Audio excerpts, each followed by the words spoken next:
Olá, tudo bem? Estamos aí com mais um programa Pontuando, com um assunto que a gente vem desenrolando coisas sobre saúde, sobre educação, sobre saúde mental, sobre questões de trabalho, de preparo, de capacidade, de enfrentar um mercado de trabalho, todos eles voltados muitos para o Enem. Mas nós já estamos no final, aliás, em meados de novembro, e achei por bem falar um pouco para o pessoal que está se aventurando aí no mercado de trabalho. E um dos assuntos que eu acho bastante interessante é o que diz respeito ao, como é que eu vou dizer, vamos dizer, ao estudante que quer ingressar no mercado de trabalho ou ao profissional que está, por acaso, deslocado, que veio aí desses últimos anos onde nós tínhamos dificuldades com o mercado de trabalho e queria fazer uma análise desse mercado. Então, eu vou explicar, baseado em três leituras ou quatro leituras, mas sempre pedaços, né? Eu vou retirando textos, alguns eu modifico o texto e faço algumas interloco, é, introduzo alguns outros trechos que dão um sentido mais baseado dentro das pesquisas, e então não fica com uma única configuração. Bom, então eu vou passar a leitura, vocês vão continuar vendo a minha imagem aqui, e eu vou procurar não demorar muito, porque o texto, mais uma vez, é longo. Então, esse é o programa Pontuando Especial, #64.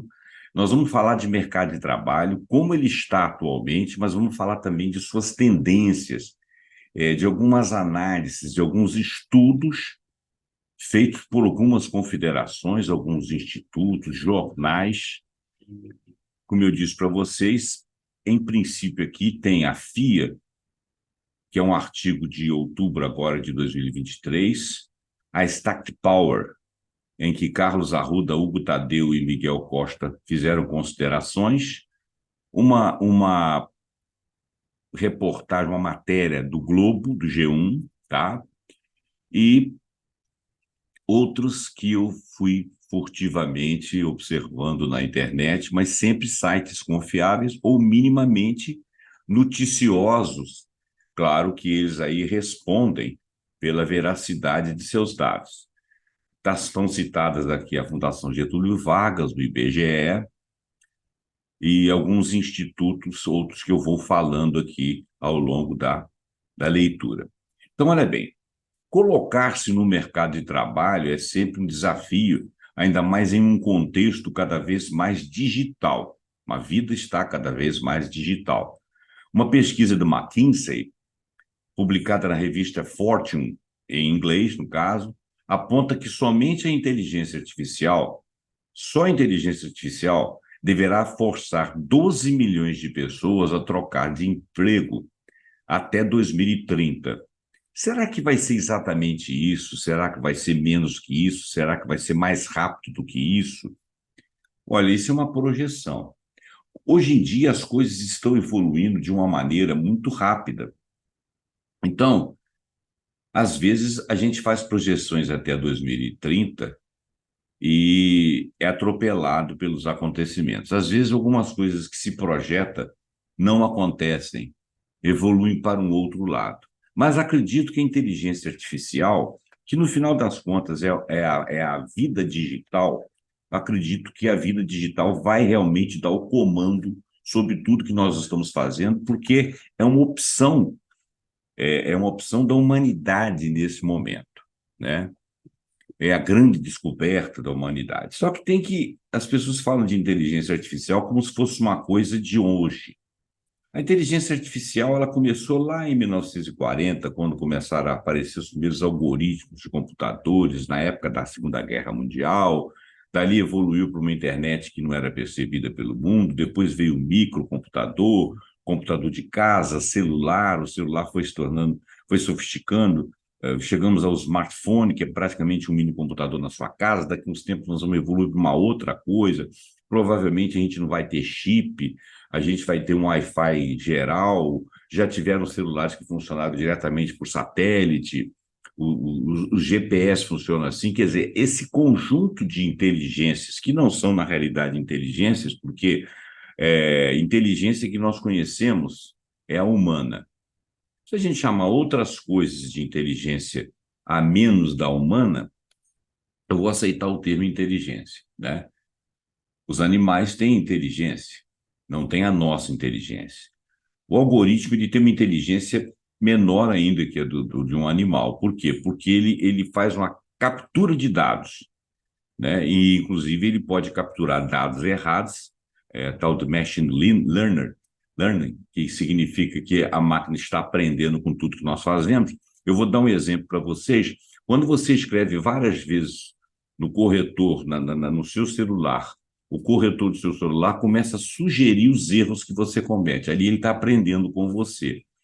E tem determinados erros que eu, por exemplo, cometo, que ele me dá 3, 4 palavras, todas elas erradas, porque ele está se reportando ao meu erro. Então, ele não está aprendendo, ele está reproduzindo as minhas tendências, como ele reproduz as minhas tendências de busca. É por isso que você se situa em bolhas. E nós começamos a ter, as bolhas começam a ter discursos comuns e repetidos de coisas que não são necessariamente verdades ou que não vão redundar em verdades. Então, inteligência é uma coisa muito específica. Eu acho que nós vamos evoluir nisso também para colocar um algoritmo menos tapado, menos burro, que fica só repetindo as bobagens que a gente fala, mas também reproduz muita coisa inteligente, muita coisa de estudos ulteriores, acadêmicos e de pesquisas. Então, os buscadores hoje em dia, os algoritmos hoje em dia, trazem informações que nossa inteligência possa decodificar. Se nós não fizermos uso de nossa inteligência, nós não vamos conseguir chegar muito lá na frente e podemos cometer erros gravíssimos, porque a velocidade de dados da máquina é grande, né? A capacidade de armazenamento dela tem sido imensa, e nós não temos essa velocidade. Nós temos uma inteligência de medir, de aferição, de capacidade de fazer inferência, de jogar com os dados que temos nas mãos, mas se nós não temos a velocidade, né? Ao contrário, para nós podermos ter cultura, nós temos que ter tempo. O time, por mais que o nosso cérebro seja muito rápido, nós precisamos de um tempo. Esse tempo diz respeito ao nosso espírito, da maneira que nós construímos o ser humano, a cultura humana. A cultura humana não é algorítmica e não é cheia de dados. Ela tem dados, mas capacidade de inferências e, inclusive, de ultrapassar esses dados e jogar alguma coisa fora que não preste. Então, não é artificial porque tem alguém bolando aquilo ali.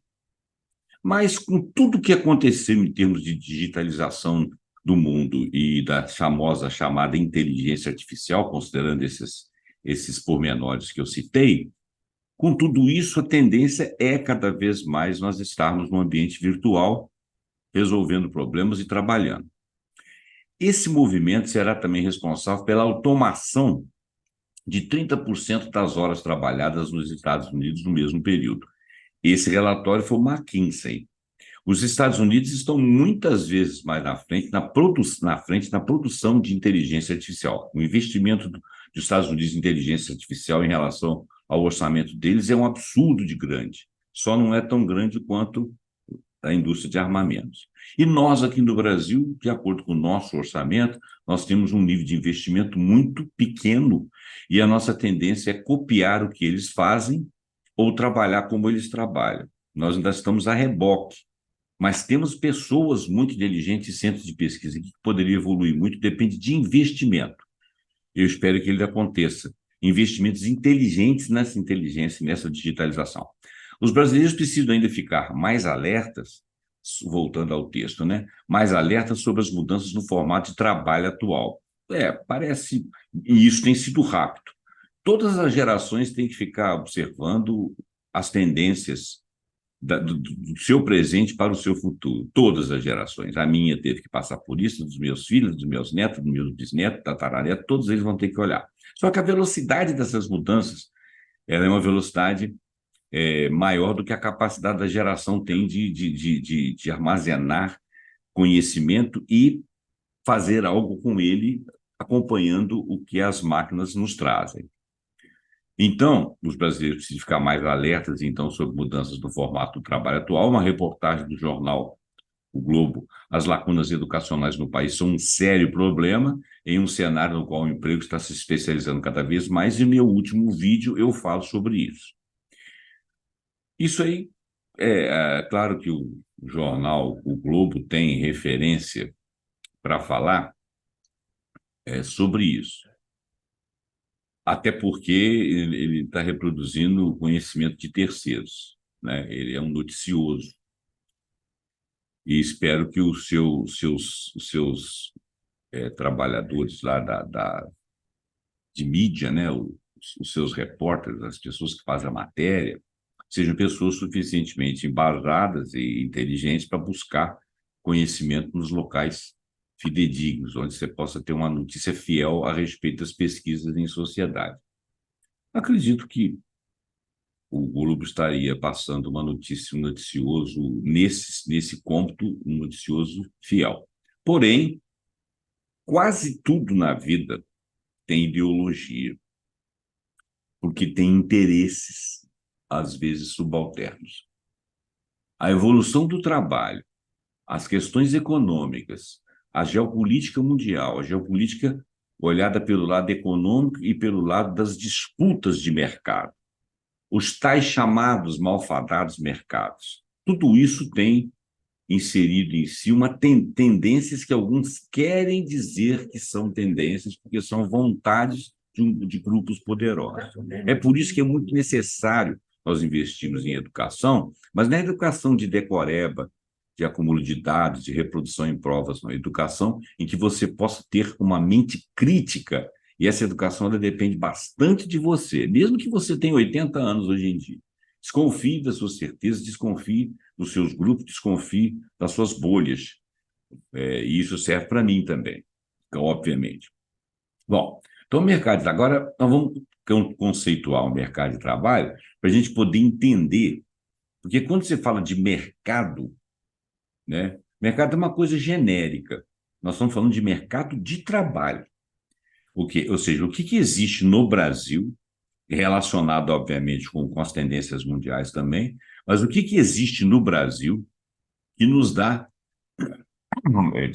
que permite que nós saibamos como que você vai se relacionar, você que é um trabalhador, que tem um diploma agora, ou que quer mudar de área, ou que quer se estabelecer na sua área. Que mercado é esse? Mercado de trabalho é um conceito que reúne aqueles que oferecem vagas de emprego e aqueles que buscam tais oportunidades de carreira.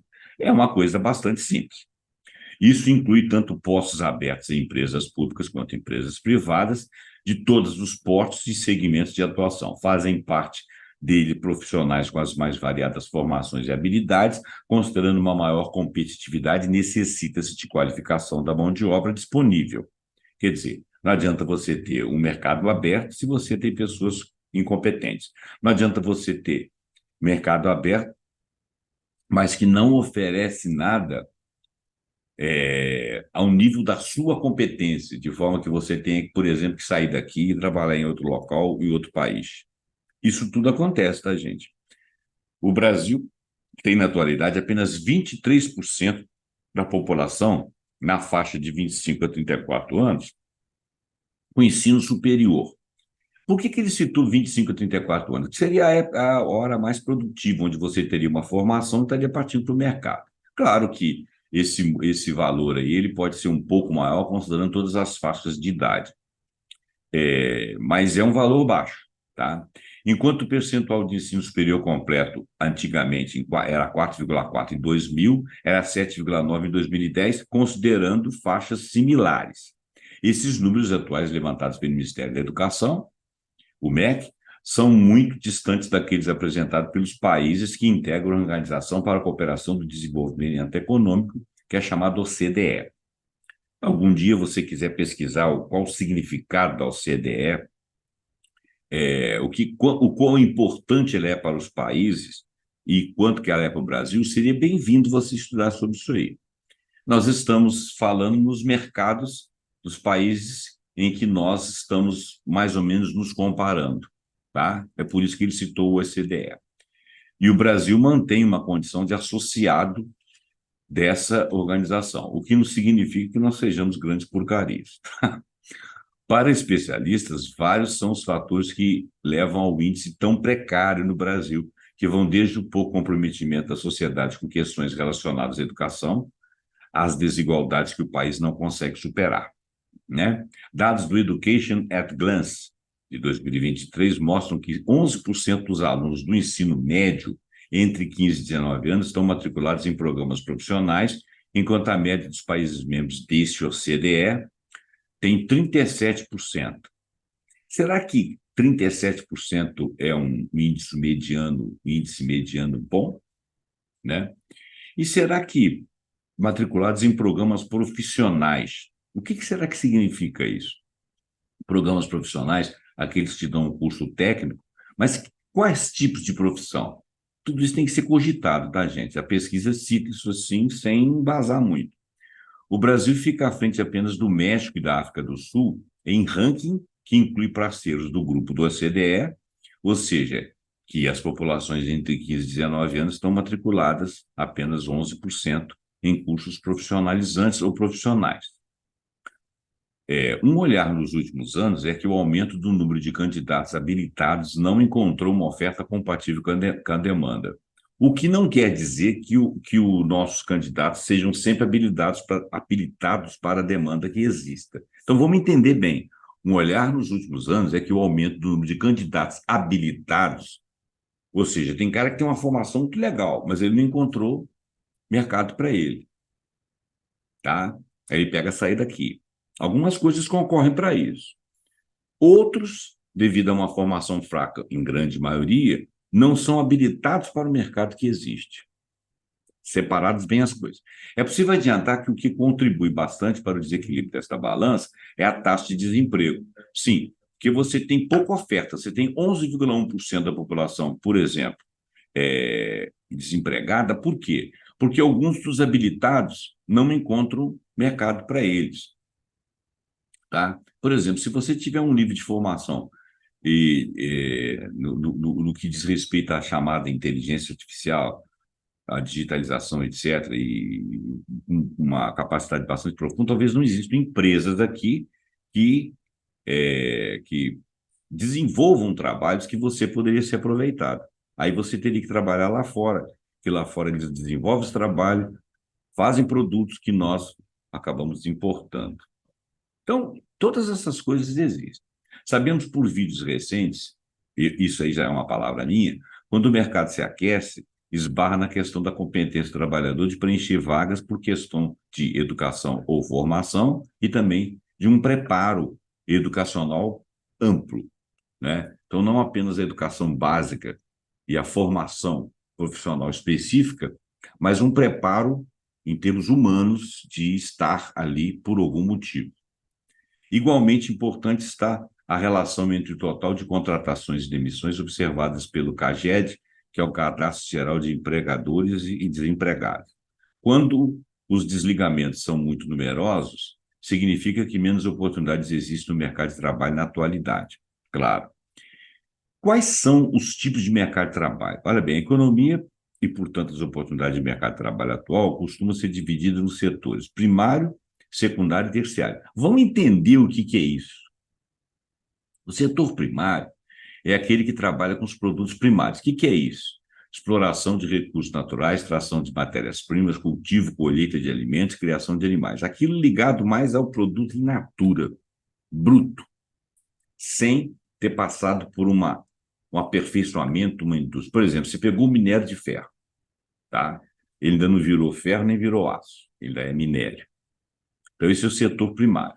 Engloba atividades em que o homem tem pouca interferência no refinamento dos produtos antes de sua comercialização, como, por exemplo, a pesca, extrativismo vegetal. mas também inclui atividades que têm mais processos de tecnologia empregada, como agricultura em larga escala, que não é uma coisa que você faça sem ciência, que usa grandes maquinários para tratamento do solo, plantio e colheita. Nesse sentido, algumas atividades do setor primário se aproximam com o avanço da tecnologia ao modo de produção industrial que já vai caracterizar o setor secundário. O que ainda diferencia os dois setores é que no primário o produto comercializado não passa por uma grande transformação, embora já esteja passando por alguma transformação em relação ao estado que é encontrado na natureza. Alguns exemplos de atividades do setor primário: agricultura, pecuária, pesca, caça, silvicultura, mineração, extrativismo mineral e vegetal. As profissões do setor primário são todas aquelas que envolvem na produção, extração e colheita de produtos e na logística da cadeia produtiva. Você pode ser um pequeno produtor rural, tá? E você pode ser um cara que sabe desenvolver alguma técnica agrícola. Tem mercado para você? Sim.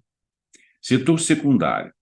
Este mercado de trabalho é composto por empresas que transformam uma matéria-prima qualquer em um determinado bem. Assim, ele depende de matérias-primas obtidas pelo setor primário, com ou sem tecnologia, para gerar valor, ou seja, com mais tecnologia, se já tiver havido tecnologia no setor primário. Esse setor é chamado de indústria de transformação. Essa é a grande transformação, pois é composto por empresas que transformam uma matéria-prima ou um conjunto de matérias-primas em um bem. As metalúrgicas, por exemplo, são um tipo de empresa de setor secundário que usa o minério de ferro, né, que é in natura do setor primário, obtido no setor primário, para produzir ligas de aço que servirão como insumos para outra indústria, para mais uma transformação também no setor secundário. Então, você pega o minério do setor primário, ele faz ele virar uma liga de aço qualquer, isso já é um setor secundário. Nessa liga de aço, ele vai servir, por exemplo, para fazer lá coisas de automóvel ou de máquinas, também estaria no setor secundário, porque você estaria fazendo transformação, tanto do minério para a liga, quanto da liga para o uso em automóveis. As metalúrgicas, então, são um tipo de setor secundário que usa minério de ferro. Tal. O produto do exemplo acima, a liga de aço, pode ser chamado de matéria-prima com relação à segunda transformação que vai sofrer, com relação, por exemplo, à indústria automobilística. Mas a verdade é que o processo começou mesmo na mineração, começou no setor primário, sendo a liga um produto da indústria de transformação. Mas a cadeia é grande. Há empresas especializadas em cada componente da manufatura de bens de consumo, de modo que o produto que chega ao consumidor final, uma televisão, uma bicicleta, uma panela, coisas assim, passou antes por vários níveis de fabricação. Alguns exemplos do setor secundário seriam automobilística, farmacêutica, máquinas, equipamentos, têxtil, alimentícia, fabricação de bebidas, moveleira, química e petroquímica, indústria do papel e celulose, construção civil, indústria de tecnologia de fabricação de equipamentos eletrônicos, e etc, etc. Eletrônicos que vão entrar em outros produtos eletrônicos com um acabamento superior e assim vai. Também produtores artesanais como ourives, que são aqueles que produzem joias, ou um cuteleiro que produz faca, por exemplo, instrumento de corte, algo assim, podem ser considerados parte do setor secundário, pois trabalham transformando produtos materiais brutos em bens de consumo.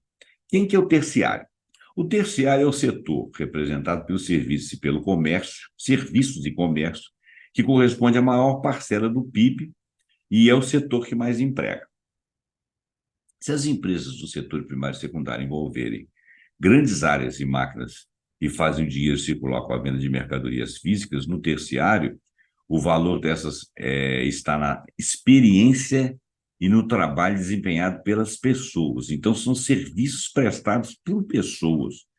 E vamos ver que capacidade. Alguns exemplos de segmento do setor terciário seriam administração pública, saúde, turismo, educação, transporte, imobiliário, advogados, contadores, banco, comércio varejista, lojas de supermercados, bares, restaurantes, shows e atividades culturais, softwares, aplicativos, games. Tá? Nas últimas décadas, ganharam relevância as empresas tecnológicas do setor terciário com seus softwares, algoritmos e aplicativos, que também se destacam como boas empregadoras de mão de obra. Agora, vamos fazer algumas discussões sobre o mercado de trabalho atual.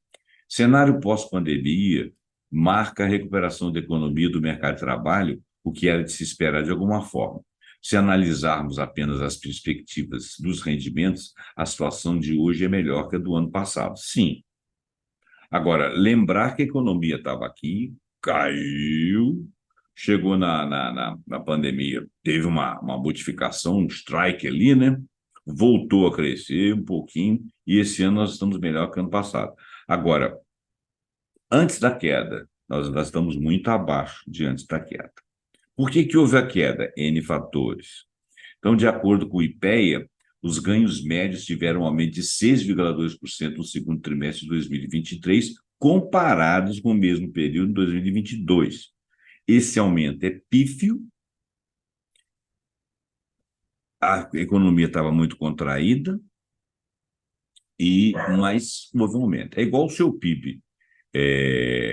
Nós tínhamos um crescimento de PIB lá em cima, o PIB chegou a um patamar, depois ele caiu vertiginosamente por causa do fomento econômico, das condições econômicas do país.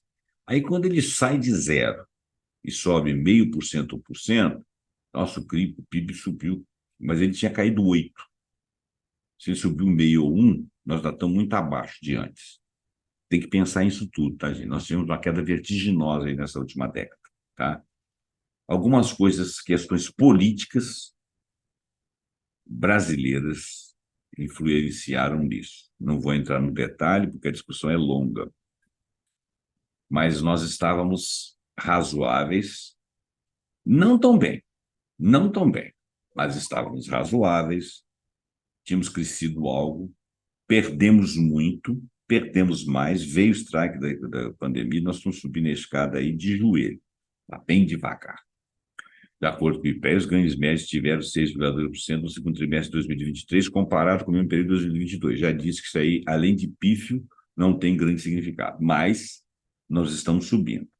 A renda média típica real foi 2.924, renda média baixíssima, registrada no segundo trimestre de 2023. Pela primeira vez, ultrapassou os níveis observados no mesmo trimestre de 2019, que era 2.904, antes do strike da pandemia, o último período analisado, né, antes da pandemia.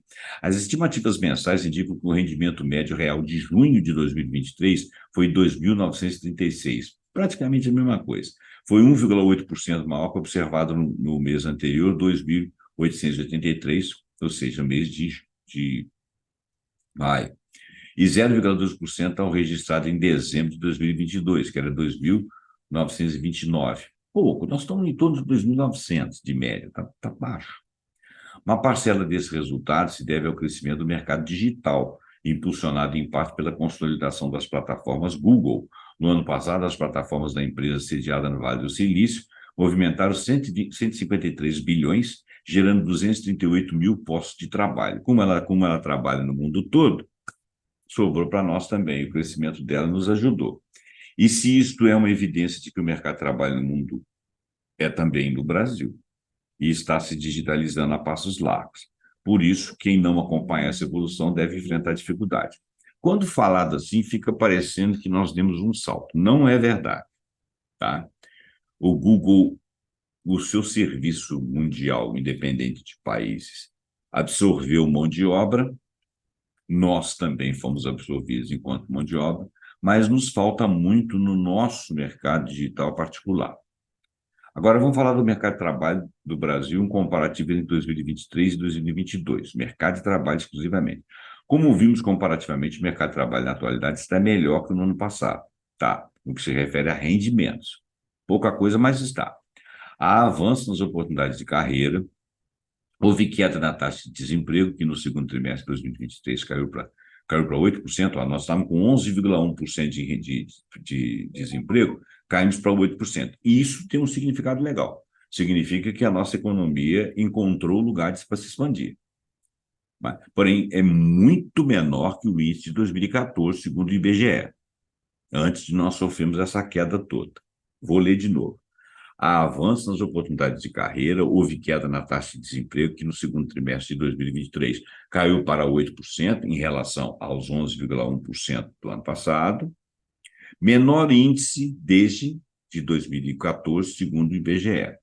Em 2014, nós chegamos a quase pleno emprego, 2013, 2014, nós estávamos com a taxa ali oscilando em termos de 3, 4,4%, tá? Mas subimos a escada porque desceu o desemprego. A mesma pesquisa aponta também para o aumento da força de trabalho, que em 2023 aumentou de 2,3 milhões de pessoas, totalizando 64,7 milhões de pessoas. Vamos ler de novo. A mesma pesquisa aponta também para o aumento da força de trabalho em 2023, que aumentou em 2,3 milhões de pessoas e passou a totalizar 64,7 milhões de pessoas. É muito? Não, mas é uma melhora. Esses dados são corroborados também pela Fundação Getúlio Vargas, FGV, que destaca a reversão do desemprego e uma recuperação de efeitos negativos da pandemia. Sim, ainda assim, em certas regiões a participação acabou ficando abaixo dos níveis pré-pandêmicos, ou seja, embora no contexto geral tenha havido uma ligeira melhora em certas regiões do país, o mercado de trabalho precisa se reaquecer. Tem algumas considerações aqui que são de fundo político, que não foi só a economia, a pandemia que jogou os países no chão, não. Alguns países têm políticas internas que derrubam suas economias. O Brasil teve, de 2013 para cá, eh, várias medidas que fizeram a queda do país. Nós perdemos a indústria naval, nós perdemos a indústria de petróleo, nós perdemos as empreiteiras, a construção civil foi sucateada por políticas governamentais a partir de ideologias. Eu não vou entrar nesse ponto, porque vai demorar demais, eu precisaria de fazer estudo para te citar valores, mas é fato. Continuando. Além disso, algumas tendências apontadas em uma matéria da revista Forbes no ano passado parecem estar se concretizando. O cara fica se baseando na Forbes, né? Forbes, só os fodásticos, mas tudo bem. Uma delas é a diversidade geracional nos escritórios. Gerações, tá? Idade, considerando o amadurecimento da população brasileira e mundial. Hoje em dia você tem que ter outras gerações dentro dos escritórios, trabalhando também. Primeiro que todo mundo implica que a aposentadoria ser muito cedo, né? Outro dia eu vi uma brincadeira interessante que diz o seguinte: aqueles que acham que a aposentadoria tem que ser aos 70 anos são aqueles mesmos que não te dão emprego a partir de 50. Mas acontece que a população está amadurecendo. Se você quer um mercado de trabalho, você vai ter que acabar cooptando pessoas que não sejam da faixa etária predileta sua. E tem gente que tem muita capacidade em si e ainda está muito bem de saúde. Então, você vai contratar essa pessoa. Então, existe hoje em dia uma diversidade geracional nos escritórios. Ela não é robusta, mas ela é razoável. Segundo o Ernst and Young, por exemplo, até 2040, 57% da força de trabalho brasileira terá mais de 45 anos. Claro que ainda estamos longe desse cenário, até porque o etarismo, que é a discriminação de pessoas com mais idade, é um problema que persiste, mas tudo indica que 2023 é o ano em que essa chave começa a ser virada. Isso é um pouco verdade, tá, gente? Não é exatamente a verdade, não, mas é um pouco verdade. Quais são os principais desafios do mercado de trabalho? O mercado de trabalho é uma entidade dinâmica, o que é considerado um problema hoje por não ser mais amanhã e vice-versa. Deixa eu ler isso de novo.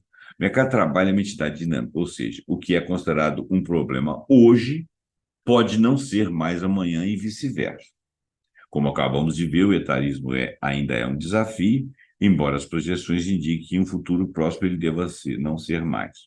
Por outro lado, há questões que parecem ser atemporais, mesmo com todo o dinamismo de um mercado de trabalho em qualquer lugar do mundo. Veja seguir algumas delas e por que elas continuam sendo desafiadoras hoje em termos de mercado de trabalho. Por exemplo, desemprego. Por mais que as taxas de desemprego estejam recuando, esse é um inimigo contra o qual a economia jamais deve baixar a guarda. Afinal, o que leva uma economia a se aquecer hoje pode significar estagnação de amanhã, levando em conta movimentos incessantes do mercado de trabalho. Até certo ponto é normal que o desemprego oscile. Quer ver uma coisa? De repente tem uma virada tecnológica em algum produto aí que seja insumo de vários outros. E você o país não estava preparado para aquilo, nem estava formando cidadãos para aquilo. De repente, você não tem pessoas, você tem empregos, mas não tem pessoas empregadas por falta de competência e habilidade. Ou essa virada fez com que algumas empresas que baseavam-se em modelo anterior quebrassem. E as novas ainda não substituíram. Então, você tem formação, mas não tem mercado para quem se formou rapidamente. Quer dizer, tem que casar as duas coisas. O desafio, portanto, é fazer com que a oscilação aconteça em taxas que não representem um risco para a economia do país. Em outras palavras, a economia do país ela tem que ser planejada e observada os seus detalhes, inclusive observando o que acontece nos outros países. A informalidade. Um outro indicador que sempre será uma preocupação para brasileiros, apesar da melhora recente, é a informalidade de trabalho. Os dados a esse respeito indicam um aumento substancial, com uma média anual de trabalhadores sem carteira de trabalho de 12,9 milhões em 2022. Segundo a Pesquisa Nacional de Amostras de Domicílio PNAD, o número é recorde desde que a série histórica começou a ser apurada em 2012. Né? Eu acredito que a gente já teve mais gente na informalidade antes de 2012. Mas a informalidade ela tem um problema. A pessoa que trabalha na informalidade, ela pode não estar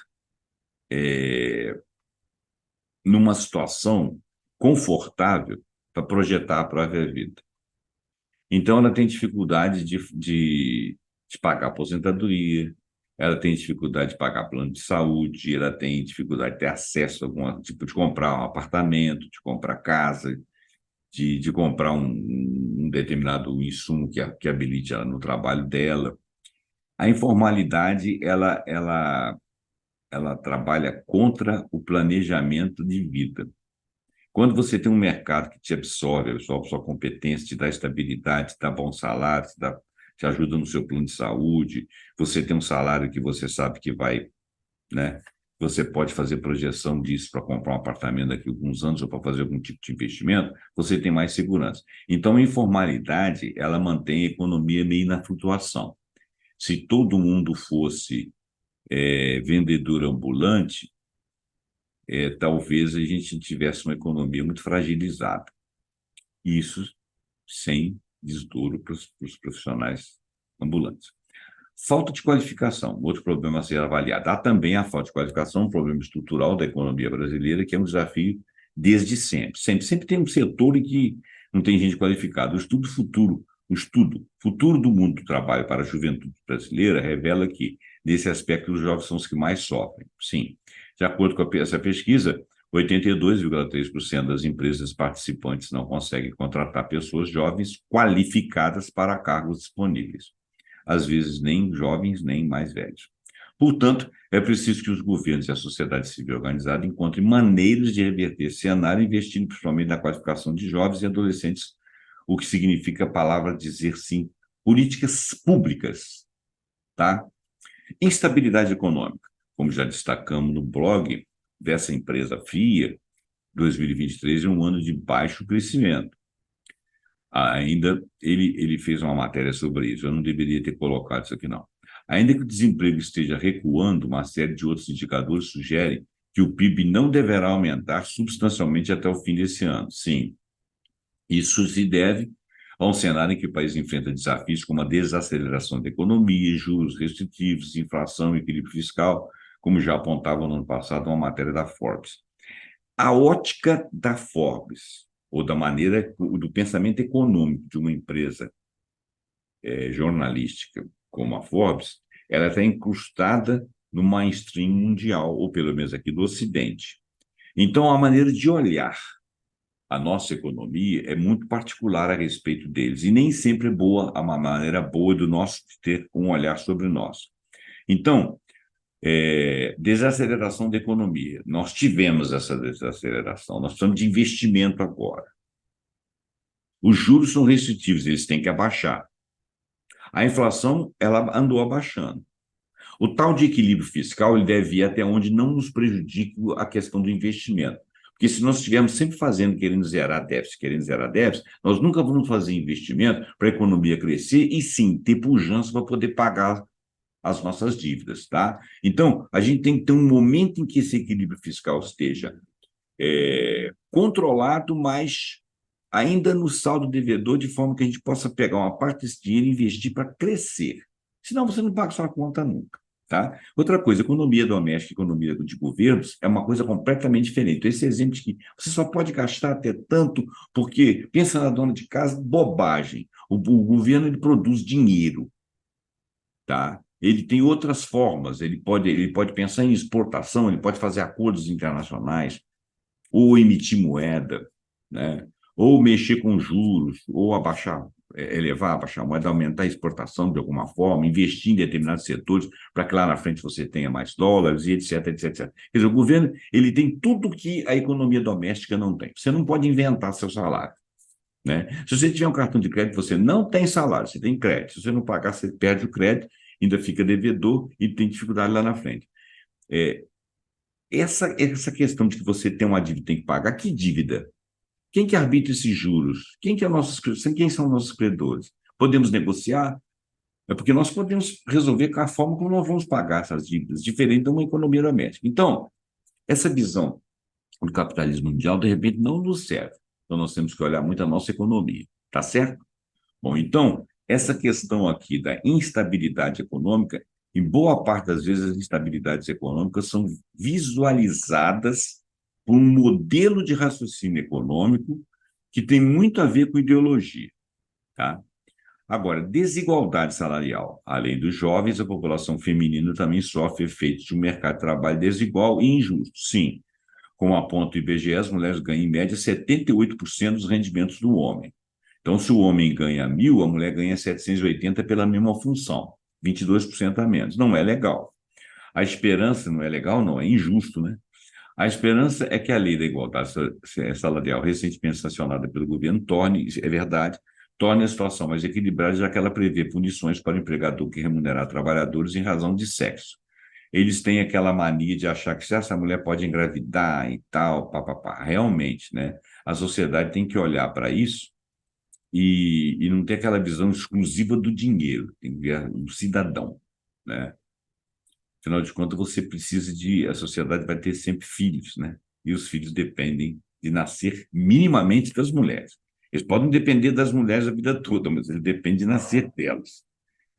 Precarização do trabalho, isso é fato que acontece. Como destaca o estudo da precarização do trabalho, políticas públicas e ação coletiva, a redução do desemprego por si só não quer dizer que o emprego seja de qualidade. Exatamente. Outra coisa que eu falei no vídeo anterior, nem sempre que você fala que você está com 11,1% e que caiu para 8% de desemprego, esse número reflete um trabalho que não seja precário. Porque muitas pessoas que estão em situação de trabalho precário, ou seja, que estão instáveis, não se revelam como desempregados. Ah, mas tem que estar sempre alguém empregando você? Não. Você pode ser um pequeno comerciante, ser bastante estável, ganhar bastante dinheiro. Mas nós estamos falando de um percentual de pessoas que não estão empregadas de maneira estável, ou seja, tem um rendimento que eles possam contar com aquele, mas porque estão num trabalho que não é um pequeno investimento, não é um pequeno negócio, é um trabalho que ele não tem estabilidade. E ele não tem estabilidade, não pode projetar a vida dele. Um trabalho precarizado. E que ele se esforça muito e muitas vezes tem problema de saúde com relação a isso aí. De saúde, inclusive, mental. Tá? Nós falamos isso no outro vídeo. Então, a precarização do trabalho. Como destaca esse negócio que eu citei aí, a redução do desemprego por si só não quer dizer que o trabalho seja de qualidade, exatamente. É preciso considerar também os chamados subempregos, os empregos precários e as pessoas que se encontram desalentadas, ou seja, que gostariam de trabalhar, mas que desistiram de procurar emprego. Essas pessoas, às vezes, elas ficam amalgamadas com outras, vivendo precariamente em situações comunitárias e não se declaram desempregados. Por quê? Porque elas não querem mais procurar emprego, elas já estão de saco cheio. Ah, eu não tenho habilitação, eu não consigo um mercado para mim, ninguém me ajuda, ninguém me ensina, eu não vou procurar mais. Aí vende almoço para comprar janta, fica aquela vida maluca. Prova disso é que em 2023 o número de trabalhadores sindicalizados no Brasil é menor de uma década, com menos de 10% dos empregados seletistas vinculados a alguma entidade de classe. Isso significa que eles não estão formalmente trabalhando. As mulheres no mercado de trabalho. Como já destacamos no texto, mulheres ainda são vítimas do mercado de trabalho que remunera melhor os homens, mas as desigualdades não param por aí. De acordo com o FGV, a participação das mulheres no mercado de trabalho é 20% inferior à dos homens. Quer dizer, contratam-se mais homens.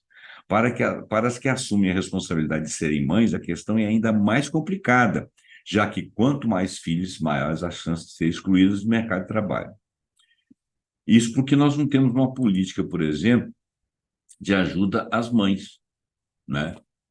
E algumas pessoas acham que o Estado não tem que fazer nada disso. Tudo bem, então sofre com uma economia atrasada, né? Porque as mulheres, se você alijar algumas pessoas da sua condição de trabalhar, você pode estar alijando algumas pessoas muito competentes, e tem muitas mulheres competentes, tá? É verdade isso. Você assiste programa na televisão e várias doutoras vão lá prestar seus depoimentos a respeito das suas profissões, advocacia, nos fóruns você vê muitas mulheres, engenheiras, a medicina está tampada de mulheres competentes. Né? Aí você fala assim, essa mulher é muito competente, ela está com 3 filhos, 2 filhos, 4 filhos. Né? A maioria não está fazendo isso, a população vai decrescer até em função da quantidade de filhos por casal. Mas isso aí não é só por causa da mulher, é por causa do casal, é por causa da vida, conforme ela está no mundo inteiro. Nós vivemos num mundo de economia neoliberal, pelo menos aqui no Ocidente, né? O capital fica muito concentrado na mão de poucos, não é bem distribuído, então quem está lutando ali está lutando por uma faixa de valores muito pequena, que tá à mercê dos povos. Né? Então, essa questão da mulher, de menos filhos por casal, tem a ver com, primeiro, a mulher não se sente, o projeto de vida dela, com a óxido a competência dela, é onerado em função dela querer viver uma vida também casada, que pode ser o caso do homem também. E também porque você não tem políticas para as mulheres, ou para os casais, ou para as famílias. É o que sugere uma pesquisa do Laboratório dos Estudos da PUC do Rio Grande do Sul, segundo a qual ter mais filhos exclui 40% das mulheres, enquanto para os homens esse percentual é apenas de 0,6%. Né? Quer dizer, o homem ele é desonerado com relação à questão de ter filhos. Se as mulheres têm mais filhos, elas ficam excluídas em até mais 40%. Aquela menina ali não consegue trabalho, por quê? Porque ela tem 3 filhos. A outra consegue um pouquinho mais porque tem 2. Essa consegue mais ainda porque tem um. E aquela ali consegue deslanchar na carreira porque ela não tem nenhum. Ainda nem é casada se ela não tem filhos. Por outro lado, ela ainda é preterida por maior que a competência dela seja grande, possa ser grande, em relação aos homens. Por quê? Porque ela pode vir a se casar. Tudo isso são mentalidades que nós temos que mudar. Inclusive dando às mulheres ou às famílias ou aos cidadãos, aos recém-nascidos, condição de serem bem tratados, bem alimentados, bem educados, enquanto seus pais estão trabalhando com as competências que têm, porque todos têm projeto de vida. Isso parece ser uma coisa assim, meio de esquerda, né? Muito evoluidinha, muito na base da utopia. Não, isso aí chama-se civilização. Né? Aproveite para ler conteúdo da liderança feminina nas empresas e veja como força das mulheres atuem. Né? Essa bobagem que eles estão falando, a propaganda que eles estão falando. Porque essa empresa que ela forma gente, profissionais. Quais as profissões em alta no mercado? É uma propaganda que eu estou lendo, estou adaptando, né? Estou trazendo índices de outros lugares aí para fazer comparações. O mercado de trabalho é a área de tecnologia que está em alta. Perdão. O mercado de trabalho da área de tecnologia está em alta. E isso irá continuar nos próximos anos. Tá, espero que sim. Sabe que as coisas podem mudar de repente, né? Mudar de mentalidade. Por exemplo, se nós hoje em dia continuarmos produzindo muita coisa, fabricando muita coisa, exaurindo muitas matérias-primas, nós provavelmente não vamos ter um mundo daqui para frente. E isso pode mudar a cara do mundo, dependendo do quanto de conscientização nós tenhamos. Com isso, vem as modificações. A área de tecnologia ela é muito legal, mas nós estamos produzindo muita coisa porque nós temos muita tecnologia. Será que nós precisamos de tantas coisas? Né? Esse é um pensamento que pode vir daqui para frente, mas isso aí vai demorar um pouco. O ser humano, nós somos um pouco atrasados. Quem começou a produzir, está ganhando muito dinheiro, está feliz da vida, está esquecendo dessa parte. Mas isso vai chegar, né? Vai chegar, esse débito aí vai chegar na forma de problemas climáticos, na forma de problemas de matéria-prima, na forma de envenenamento de mares, rios, oceanos, etc., e na saúde dos cidadãos. Isso vai chegar, a conta vai chegar. Mas vamos lá. A movimentação incessante do mercado de trabalho faz com que certas profissões passem por períodos de crescimento, enquanto outras vicejem, ou melhor, vivenciem declínios. Sim. Assim aponta, por exemplo, a pesquisa publicada pelo LinkedIn, que indica as profissões em alta neste ano. Vamos ver. Este ano, as 10 mais bem cotadas. Pesquisa do LinkedIn, que não é necessariamente a última palavra, tá? Mas é uma pesquisa. Analista de privacidade, especialista em cibersegurança, especialista em captação de vendas, líderes de gerentes de produtos, representante de desenvolvimento de negócios, engenheiro de cibersegurança, diretor de receita, Chief Revenue Officer, diretor de receita, que tem aqui o nome Chief Revenue Officer, o diretor de receita, engenheiro de dados, analista de desenvolvimento de sistemas, pesquisa em UX, que é experiência do usuário, pesquisa de experiência do usuário. Ainda nesse setor de análise, em uma tendência mundial, o todo, né, 23% das populações, das ocupações no mercado de trabalho devem se modificar até 2027. Isso aqui já é uma outra reportagem que eu peguei de um site, que é o Static Power, e ele diz o seguinte, em uma tendência mundial, o todo, né, 23% das ocupações no mercado de trabalho devem se modificar até 2027. Isso é uma expectativa. Em uma base de dados que analisa 673 milhões de postos de trabalho, há, neste período, a expectativa de 69 milhões de empregos criados, liderados principalmente pela transição verde e pela transformação tecnológica, mas neste mesmo período, 83 milhões de postos de trabalho poderão ser eliminados. Isso corresponde a uma redução líquida de 14 milhões de postos de trabalho, ou 2% do emprego atual. Quer ver uma coisa? Por exemplo, economia verde, transição energética. Se você elimina o petróleo como combustível para ser queimado e produzir outras formas de energia, ou tocar automóveis, fábricas, etc. Se você elimina o petróleo como isso, você pode estar eliminando uma série de trabalhadores daquela ocupação. E pode ser que eles não sejam aproveitados em outro ramo tecnológico. Então, você elimina aí, por exemplo, 14 milhões de postos de trabalho,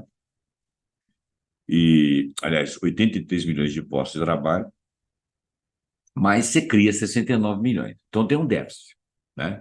Mas nós não sabemos se é exatamente assim. Isso é uma expectativa, porque muita coisa pode acontecer até 2027. Pô, mas daqui 4 anos, contando de 2020 para trás, olha o crescimento dos smartphones. De 2020 até agora, teve muita coisa, né, que foi associada a essa tecnologia aí. Mas de 2014 até 2020, houve um pulo, vamos dizer até 2022, houve um pulo em tudo que os smartphones conferiram. Mas nem todo mundo teve acesso a isso, né? Existe uma excludência digital, tá? Mas o mundo pode se transformar ainda mais, não é isso? Teve um projeto japonês em que você tinha uma máquina virtual na sua frente, um Wi-Fi que era espalhado no mundo todo, e você tinha uma caneta digital, você tinha um teclado digital, você trabalhava numa plataforma que era uma plataforma totalmente virtual e que estava ligado lá a tudo que você está relacionado à sua vida, inclusive com o armazenamento na nuvem, que na realidade não é na nuvem, é algum lugar aí, em vários lugares do planeta onde você tem megacomputadores que armazenam dados de vários lugares do mundo, né? E tudo virtual. Esse projeto foi para frente, vai para frente, você vai ser apenas uma matrícula, você não vai depender mais de um aparelho físico, não sabemos, né? Mas tudo pode mudar. Os empregos que mais crescem são os especialistas em inteligência artificial e aprendizado de máquina, que eles chamam de machine learning. Especialistas em sustentabilidade, hoje em dia está muito em voga, nós estamos com problemas climáticos, analistas de inteligência de negócios, né? Inteligências de todos os ramos, né? e especialistas em segurança de informação, inclusive de dados, mas o maior crescimento de números absolutos é esperado em educação, agricultura e comércio digital. Educação, né? Mas você vai educar essa massa de pessoas para um mundo que transformou. O que é preciso nessa educação? Né? Agricultura, porque nós estamos, inclusive, com problemas de meio ambiente. E comércio digital, que hoje em dia nós vendemos e compramos muito digitalmente. Em uma análise comparativa, nota-se que, enquanto países desenvolvidos tiveram uma forte recuperação, com alguns setores enfrentando escassez de mão de obra, como, por exemplo, o relato de 30% de manufaturas europeias acerca de restrição na produção durante o segundo trimestre de 2022, em razão de baixa disponibilidade de trabalhadores, países de renda baixa e média países de renda baixa e média baixa enfrentam taxas de desemprego maiores do que os níveis pré-pandêmicos. 30% das manufaturas europeias cerca de restrições na produção durante o segundo trimestre de 2022, em razão baixa disponibilidade de trabalhadores, e países de renda baixa e média baixa enfrentam taxas de desemprego por causa disso maiores que em níveis pré-pandêmicos, antes da pandemia. No Brasil, o desemprego de pessoas com educação avançada, ou seja, superior e técnico, é inferior ao compararmos com o de pessoas que possuem apenas educação básica, 7% contra 11%, respectivamente. Diversos fatores socioeconômicos do país corroboram para um patamar elevado de trabalho vulnerável. 28% da força de trabalho são de trabalho vulnerável, similares a de países latino-americanos como México e Argentina, México com 27%, Argentina com 23%, e bem acima dos desenvolvidos, a exemplo dos Estados Unidos, que é apenas 4%. Tá? Nós estamos falando do desemprego de pessoas com educação avançada. Em termos individuais, os resultados de mercado de trabalho também são divergentes, com trabalhadores apenas com educação básica e mulheres com níveis de emprego mais baixos. Ao mesmo tempo, os salários reais estão diminuindo como resultado de uma crise contínua de custo de vida e as mudanças nas expectativas de produção de trabalhadores sobre a qualidade do trabalho são questões mais proeminentes em todo o mundo. Eu vou ler esse último parágrafo que eu li mal. Em termos individuais, os resultados do mercado de trabalho também são divergentes, com trabalhadores apenas com educação básica e mulheres com níveis de emprego mais baixos. Né? Como é que o cara chegou no mercado? Nível de educação básica, mulheres com nível de emprego baixo. Ao mesmo tempo, os salários reais estão diminuindo como resultado de uma crise contínua de custo de vida, devido a uma série de fatores. E as mudanças nas expectativas e preocupações dos trabalhadores sobre a qualidade dos seus trabalhos são questões em todo o mundo que estão chamando a atenção. E o futuro? Bom, muito do que estamos falando sobre questões de tecnologia em nossas vidas, já falamos. Mas peguei aqui mais uma pesquisa. As funções que mais crescem são impulsionadas por tecnologia, digitalização e sustentabilidade. Nós já falamos um pouco disso, mas eu peguei uma outra pesquisa que parte para ampliar essa discussão aí. Entre os novos postos de trabalho gerados, destacam-se especialistas em inteligência artificial e aprendizagem de máquina, já falamos sobre isso. Especialistas em sustentabilidade, também já falamos. Analista de inteligência de negócio, já falamos. Analista de segurança de informação, também. Engenharia de fintechs, cientistas e analistas de dados, engenharia de robótica, especialistas em Big Data, operadores de equipamentos agrícolas, que estão se sofisticando, especialistas em transformação digital. Qual a transformação? O digital também está se transformando. Ou tem que se transformar.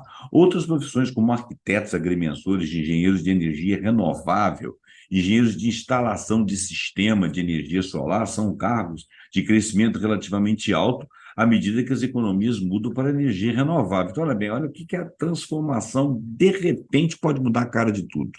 Desempregar muita gente e empregar outras qualificações.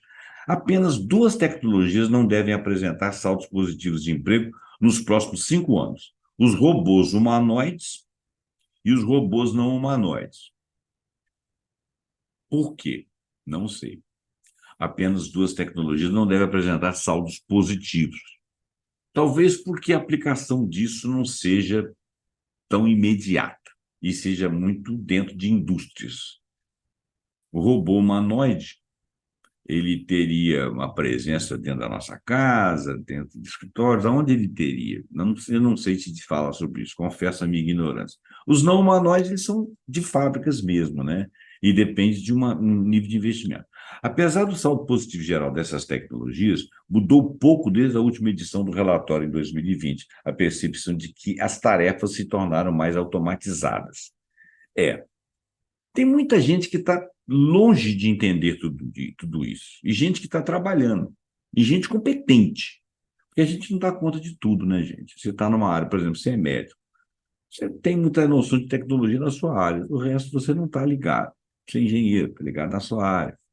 Ou às vezes você é apenas um administrador e tal. É complicado. Você está apenas administrando, o que eu quero dizer. Então, amigos, existem muitos vieses. Nós analisamos aqui o que está acontecendo, né? Qualquer novidade a gente vai retornar aqui para você. Tem aqui um outro estudo, que é do G1, que eu já citei algumas partes dele aqui, mas eu vou apenas ler o título e falar algumas coisinhas. O terceiro pior país em investimento por aluno e poucos jovens no ensino profissionalizante é o que explica, por exemplo, por que o Brasil fica tão distante da OCDE. Dados do Education at a Glance, que eu já citei esse texto, inclusive, mostram que 11% dos alunos de ensino médio entre 15 e 19 anos estão matriculados em programas profissionais, enquanto a média dos países da CDE é 37%. Tá. No Brasil, o total de jovens matriculados em educação voltada para a formação profissional é inferior à média verificada entre membros dessa organização OCDE. O ensino profissionalizante é apontado por especialistas como uma importante via de acesso a postos bem remunerados no mercado de trabalho. Olha só, isso é verdade. Mas tem uma coisa que sempre me incomoda nesse tipo de notícia. Se você não educar o indivíduo para ser crítico, ele sequer sabe escolher a posição dele na sociedade. E se ele souber e for crítico e puder escolher a posição dele na sociedade, ele vai poder também saber escolher os seus representantes e o viés ideológico que ele quer para a conduta do seu país. Tá? Então, a gente não pode estar a reboque de um mercado de trabalho. Quando você pega, não, vamos colocar as pessoas em cursos técnicos, porque é um mercado que está dizendo para você o que ele necessita. Ele tem 5 vagas e tem 10 pessoas, tem 15, tem 20, tem 30, porque todas foram formadas, porque o mercado falou isso. Só que ele aproveita só 5 e as outras. As outras ficam aí como exército de reserva. Tá? Então, educação crítica é tão importante quanto você escolher a sua educação profissional. Tá? E só a educação não te dá nada, não. Ok? Ele fala aqui da geração neném. Considerando os jovens de 18 a 24 anos, 24,4% dos brasileiros não trabalham nem estudam. É por quê? Porque eles não querem nenhuma coisa nem outra, estão encostados em casa? Não. Entre os países do OCDE, esse índice é bem menor, ele é de 14,7%, mas também existe. Vamos lá. Segundo Priscila Cruz, presidente executiva da ONG Todos pela Educação, é preciso reforçar que não são pessoas que passam o dia olhando para o teto mexendo em redes sociais. Não. Que pessoas são essas? Esses jovens tornam-se invisíveis porque estão fazendo atividades domésticas, cuidando, por exemplo, de irmãos para que a mãe possa trabalhar, porque nós não temos um amparo na sociedade para isso, ou desempenhando funções sem registro de carteira de trabalho, funções menores, e eles não têm como sair daquilo. E ainda elenca outros 2 motivos que levam brasileiros para essa situação, os nem. Primeiro, evasão escolar, que é a causa pela falta de vínculo com uma escola e pela crescente dificuldade de acompanhar o que é ensinado a cada ano. E a gravidez precoce, responsável por elevar ainda mais os números de geração neném entre mulheres, 30% em relação a 18,8% dos homens. Agora ele vai falar de baixo investimento do governo por aluno. Um relatório mostra também que cada país investe por aluno em educação básica. Claro, o Brasil, com 3.583 dólares anuais, cerca de 17,7 mil reais, é o terceiro pior ranking entre os membros do OCDE e parceiros, fica à frente apenas do México, com $2.702 para os alunos, e África, $3.085. Os líderes são Luxemburgo com $26.370, a Suíça com $17.333, a Bélgica com $16.501. Falta dinheiro e falta gestão. Precisamos investir na formação continuada de professores, na alimentação escolar que dê combustível para o cérebro dessas crianças, na conectividade nas escolas, né? Na compra de materiais de educação integral, diz Priscila Cruz. A meta não deve ser gastar mais, e sim alocar corretamente os recursos, no que vai gerar um aprendizado. Precisamos de transporte, de escola com biblioteca, teatro, sala de música e quadro, não só investir o que a OCDE investe, porque ela não é padrão, né? A educação geral. Eu não vou continuar, porque ele vai falar aqui de ensino profissionalizante como alvo de preconceito, e essa matéria que eu poderia falar mais para frente, tá? Eu vou, então, terminar o vídeo aqui, porque ele já está grande, e eu espero que você tenha tido paciência para chegar até aqui. Eu peço que você deixe comentário, que você assine o meu canal, que você dê seu like, você compartilhe o vídeo para que outras pessoas possam entrar nessa discussão e que você aperte o sininho para que você seja chamado todas as vezes que nós colocarmos vídeos novos no canal.